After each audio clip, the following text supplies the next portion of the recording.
নমস্কার, আরও একটা গুরুত্বপূর্ণ ইনফরমেটিভ ভিডিও নিয়ে চললাম। খুব গুরুত্বপূর্ণ ভিডিও, যারা চ্যানেলে নতুন চ্যানেলটাকে সাবস্ক্রাইব করে বেল আইকনটা টিপে রাখতে হবে লেটেস্ট গুরুত্বপূর্ণ আপডেট পাওয়ার জন্য। কৃষক বন্ধুর টাকা পাই যুবসাথীকে আবেদন করা যাবে? খুব গুরুত্বপূর্ণ ভিডিও নিয়ে আজকে প্রতিবেদনে বলবো। একটা নোটিশ ভাইরাল হয়েছিল, সেই নোটিশটা কিন্তু বাতিল করে দিল। অর্থাৎ যেই নোটিশে বলা হয়েছিল যে যুবসাথী কৃষক বন্ধুর টাকা পেলেও আমি যুবসাথী আবেদন করা যাবে, সেই নোটিশটা কিন্তু বাতিল করা হয়েছে। ঠিক আছে,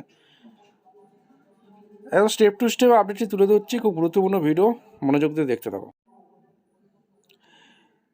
এই সেই ভাইরাল নোটিশ যেখানে বলা হয়েছে government of West Bengal office of the block development officer, কৃষক বন্ধু scheme is also eligible for Bangla Yuvasathi scheme. এই নোটিশটা কিন্তু মেমো নাম্বার আজকে একটা নোটিশ দিয়ে জানিয়ে দিয়েছে এই এই যে মেমো, এই যে অর্ডারটা, এটা কিন্তু বাতিল করা হয়েছে। ঠিক আছে, তাহলে একটা কনফিউশন সৃষ্টি করলো যে এই যে নোটিশটা সবাই দেখলো, ভাইরাল হলো, সবাই জানলো কৃষক বন্ধুর টাকা পাওয়া যাবে, যুবসাথী কৃষক বন্ধুর যারা টাকা পায় তারা যুবসাথীতে আবেদন করতে পারবে। তাহলে কি এই নোটিশটা যে প্রত্যাহার করে নিল, তাহলে কি আমরা কৃষক বন্ধু আবেদন করতে পারবো? সেটা একটা কনফিউশন বিষয়, আমাদের একটা ধারণা দেওয়ার চেষ্টা করছি, ভিডিওটা মনোযোগ দিয়ে দেখতে। গভর্নমেন্ট থেকে বলা হয় যে যুবসাথী কারা আবেদন করতে পারবে না। কি বলছে, রেগুলার স্টুডেন্ট আবেদন করতে পারবে না। ঠিক আছে, এটা এটা এই ব্যাপার। আর গভর্নমেন্ট এমপ্লয়ি হয়ে থাকলে বা কন্ট্রাকচুয়াল এমপ্লয়ি থাকলে আবেদন করতে পারবে না।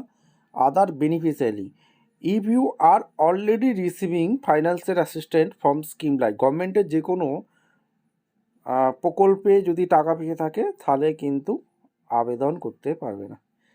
এটা একটা নোটিশে প্রথমেই দেওয়া ছিল। ঠিক আছে, এই নোটিশেই বলা ছিল।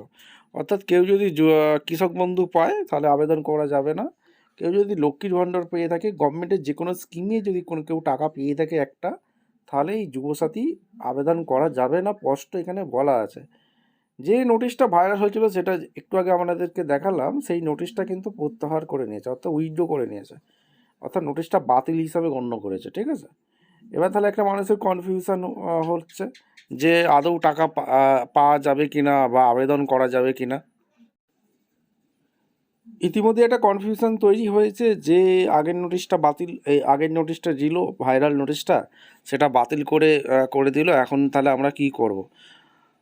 আপনাদের সুবিধার্থে একটাই কথা বলে রাখবো যে আপনারা সবাই আবেদন করতে যাবেন, আপনারা স্পষ্ট দুয়ারে সরকার ক্যাম্পে যাবেন, আপনারা যে অফিসার থাকবে তাদেরকে জিজ্ঞাসা করে নেবেন যে আমি কৃষক বন্ধুর প্রকল্পের টাকা পাই, আমি কি যুবসাথী আবেদন করতে পারবো? এটাই হচ্ছে তারা যদি বলে হ্যাঁ পারবেন তাহলে আবেদন করে দেবেন, যদি বলে না পারবেন ফিরে বাড়ি আসবেন। এই হচ্ছে ব্যাপার। কারণ এটাই হচ্ছে এখন কনফিউশন সৃষ্টি করে দিয়েছে। সরকারি নোটিশে এখনও কোনো বিজ্ঞপ্তি প্রকাশ করেনি যে কৃষক বন্ধুদের নিয়ে। ঠিক আছে, এটাই হচ্ছে একটা সলিউশন, আপনাদের বলে দিলাম। আপনারা অবশ্যই যাবেন, গিয়ে জিজ্ঞাসা করে যদি বলে হ্যাঁ হবে তাহলে করবেন। ঠিক আছে, এই হচ্ছে ব্যাপার। ভিডিওটা ইনফরমেটিভ মনে হলে আমাদের চ্যানেলে ফার্স্ট হয়ে থাকলে চ্যানেলটাকে সাবস্ক্রাইব করে বেল আইকনটা টিপে রাখতে হবে লেটেস্ট গুরুত্বপূর্ণ আপডেট পাওয়ার জন্য। দেখা হচ্ছে কোনো পরবর্তী ভিডিও। ধন্যবাদ।